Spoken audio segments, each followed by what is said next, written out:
Thank you so much for tuning into Atlanta & Company. I'm Christine Pullara. From building a better credit score to dealing with pesky collection agencies, National Credit Educational Services can provide all the help you need for the brand new year. And joining us today is credit expert George Cole and Pamela Ramos with some advice that you need to hear if you need to get back on track. Thank you so much for being here. Thank you. It's been a long time for you. Yes, Don't be a stranger. No. Especially I think when I first interviewed you was years ago when, of course, we were in the middle of the recession. Correct. A lot of people during that time, part of the reason why the recession came about was people with less than spectacular credit scores were being able to get into these homes. Now people say it's really hard. You know, and so what do you do to those people who have done some damage over the years? Yeah, well, basically the criteria has changed. Right. You know, it was a loose situation for people to get into homes before. No verification, no docs, no nothing. And so, you know, but now they tighten up on the policies and created a more stringent format for people to qualify to verify income, to make sure that you really have verified his income by them double checking with the IRS to see if that was the actual tax return that was turned in. But it's still not difficult for people to be able to get a house. One, they need to get their credit in order. Two, they need to be able to understand some of the previous debt that they had, that they owed, on how they either can settle it or work it out. Either it's past the statute of limitations or whatever it is. And then how to begin to start reestablishing new credit. And so it really doesn't take that long. And then through the credit restoration, of course, that will help also speed up the process of getting the home. Right. And nowadays, I mean, you know, good credit is so essential. It permeates into so many areas of your life. And there are some necessary factors to building good credit. So tell us what some of those are.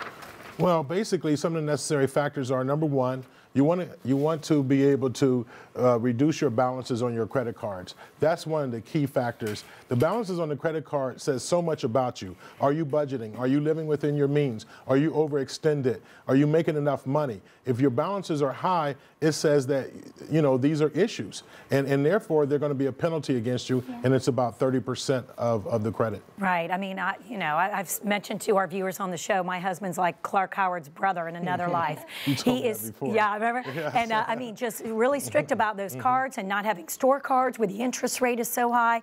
So yeah, just make sure you're paying your bills on time if you have them at all. And step two is, let's go ahead and get to that one. Well, it's also very important to make all payments on time. Having a late payment will affect your credit score by 35%. So it is something that will negatively affect you. And remember, when you make one late payment, that's 30 days plus 1 day, you're late. That's going to stay in your credit report for 7 years. It's going to affect you for at least 2 or 3 years, but it'll start reducing itself as it gets older, but it's still there. It's still there. So 30 plus 1, and that's it. Yes. You've got that mark. You're forever branded. And so let's talk about the third step. Well, basically, if you ever decide to start closing accounts, you want to leave your oldest account open because length of history. I wondered about that. I feel like I hear conflicting things with, if you pay off a balance, do you keep the card open or not? Oh, you do. Yes. So it shows that you've got the card open, but you've got the available credit, but you have it at zero. You have it at zero, right? So you're properly managing it, and you might want to use the card every 4 months. This should show some activity to the lender so they don't close it because of no activity. Terrific. But now you have the history, and the history is how they calculate the score, and that's 15% of your credit score. Wow. Okay, and then reducing the number of inquiries. Talk about that. I don't think a lot of people realize. You get some of those things in the mail, some of those applications, you just start going, oh, I want that card, I want that card. It dings you every time. I mean, it shows up on your credit score. It's almost like getting those phone calls on caller ID that when you see this person, they're asking for money. So what do? Decline the call. Right. And when they see you applying for credit again, they're going to decline your request because there's too many inquiries. Your debt is out of proportion, and the balances are not correct, and you're not paying on time. You don't have a lot of history, and now you're still asking or begging for more money. Begging for money. And so it's a clear picture of how you look and you're presenting yourself to the FICO scoring system. Right. Recipe for disaster. And then finally, our last step to building a good credit score, have a variety of credit. Yes. Meaning a home, having your mortgage, Yes. maybe a gas card, Yes. that just vary it. A variety of credit. Car right. loan. Car loan, maybe a student loan. You know, the more variety of credit you have, it shows that you have a balance in your life, that all credit is important to you. Because, you know, when we, I guess, have the opportunity to talk about credit scores, we could touch on that. Yeah, and Pamela, I want to turn to you. We haven't meant to leave you out. We just want to get to those 5 steps. How would the Latino community benefit from credit restoration and education for all of this? Muchos latinos hoy en día llegan a este país y no saben lo que es reporte de crédito. And it's just like credit report.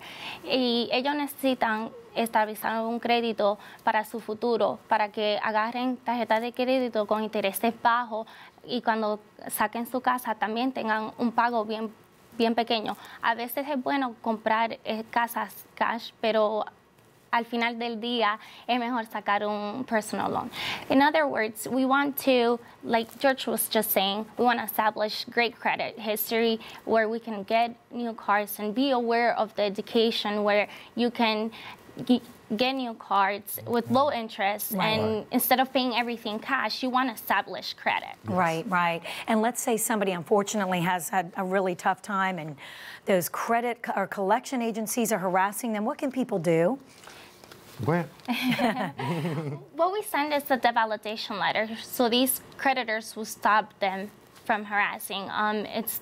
Some of them are past the statute of limitations. They are not allowed to report this on your credit report. Each state has a statute of limitations, and we can find that online, and we can find out more about it. We don't want to ignore this information from not knowing or just for them to be reporting this on all 3 of your credit reports. Yeah. Fantastic. Great information. We could talk about this for a half day and then some. Thank you so much. Great to see you again. Pamela, thank you for being here. And again, if you would like more information about NCES and to get a jump start on your own financial planning, please visit ncesnow.org or give them a call at 770-952-5168. We'll be back.